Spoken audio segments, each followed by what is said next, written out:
Vistadome Koch যিখন train আছে এই ভিষ্টাডম কোচ ট্ৰেইনখন আৰু হাফলঙৰ যি যাত্ৰা এই দুইটা আচলতে অসমৰ পৰ্যটনৰ ক্ষেত্ৰত মণিকাঞ্চন সংযোগ বুলি ক'ব লাগিব। টুৰিষ্টৰ কাৰণে এটা সুন্দৰ উপহাৰ দিয়া বুলি ক'ব লাগিব।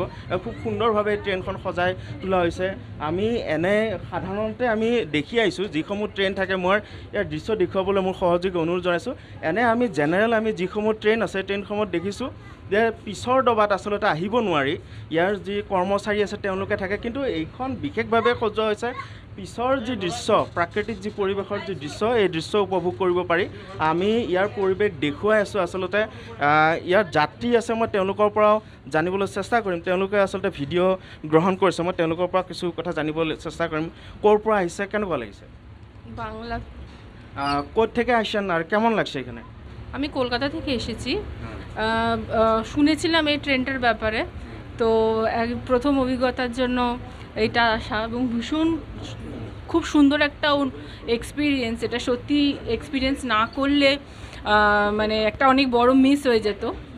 তো টাইম বার করে এটা এসেছি এবং খুবই সুন্দর। মানে এই যে একটা মানে আমাদের ভারতবর্ষ এক যে ট্যুরিস্টদের অ্যাট্রাক্ট করার জন্য, ট্যুরিজমকে অ্যাট্রাক্ট করার জন্য এই যে নতুন একটা কনসেপ্ট তৈরি করা হয়েছে, এটা আমার মনে হয় ট্যুরিজমকে আরেকটা ধাপ এগিয়ে নিয়ে যাবে। এখানে থাকা হবে না আসবেন রিটার্ন আজকে?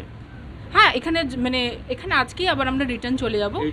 হ্যাঁ, এই ট্রেনের বিকেলে রিটার্ন চলে যাব, কারণ কালকে আমাদের কলকাতার ফ্লাইট আছে। তো আবার যদি কখনো এখানে আসা হয় তো অবশ্যই আবার এই ট্রেনে আসবো। হয়, নিশ্চয়কৈ ক'বলৈ আচলতে তেওঁলোকে কলিকতাৰ পৰা ইয়ালৈকে আহিছে।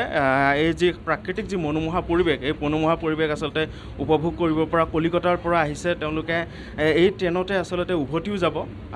খুব সুন্দৰকৈ ট্ৰেইনৰ এই যিটো ভিষ্টাডম যি কোচ যিটো ডবা আছে খুব সুন্দৰকৈ সজাই তোলা হৈছে। আচলতে ইয়াৰ চকীসমূহো বহাৰ যিসমূহ চকী আছে 360 ডিগ্ৰীত আচলতে এইসমূহ মুভিং কৰিব পাৰে। যোনফালে মন যায় সেইপিনে ইয়াৰ প্ৰাকৃতিক যি দৃশ্য, এই প্ৰাকৃতিক দৃশ্য উপভোগ কৰিব পাৰি। খুব সেউজীয়াৰ মাজত একজন মনোমোহা পৰিৱেশ বুলি ক'ব লাগিব। ইয়াতে বহু লোক আছে এই ট্ৰেইনখনত আচলতে ভ্ৰমণ কৰিছে। মই তেওঁলোকৰ পৰাও কিছু কথা জানিবলৈ চেষ্টা কৰিম। আপোনালোকে এই ট্ৰেইনখনত আজি ভ্ৰমণ কৰিছে, কেনেকুৱা লাগিছে? ভাল লাগি আছে। শ্বৰ্ট জাৰ্ণিৰ কাৰণে ভালে হয় এইটো, ইমান নেচাৰৰ ওচৰত আহি কেনে ভালে লাগিছে। থকাৰ কিবা প্লেনিং আছে নে আজি ৰিটাৰ্ণ? নাই, আমালোকে আজি থাকিম আৰু কালি আমালোকে দুপৰীয়া